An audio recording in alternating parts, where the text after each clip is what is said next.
Yeah, and the fact of globalization, we have, increased contact with people from different cultures, and at the same time we have, global problems, things like global warming, for example. That's obviously a global issue.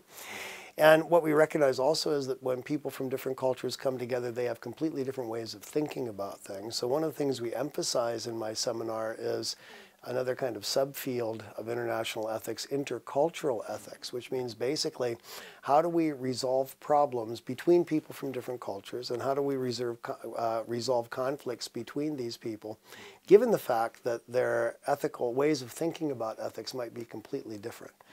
We know, like in some cultures, for example, child marriage is acceptable. In other cultures, child marriage is considered a violation of human rights.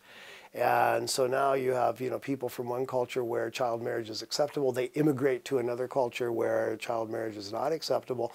And how do you resolve that kind of issue? And the main approach that I take personally to resolving these issues is the idea of dialogue. And dialogue means that rather than just try to impose one culture on another culture, or feel that people, when they are in a visiting another culture, simply have to assimilate themselves to that culture. The idea of dialogue is, let's try to learn something from each other. And it's not just that some countries, teach other countries what they should follow them, but rather, this mutual listening to people from other cultures, trying to learn from other cultures, and then possibly, after hearing and listening to the people from other cultures, being able to take ideas from that culture and bring them into your own way of thinking about things.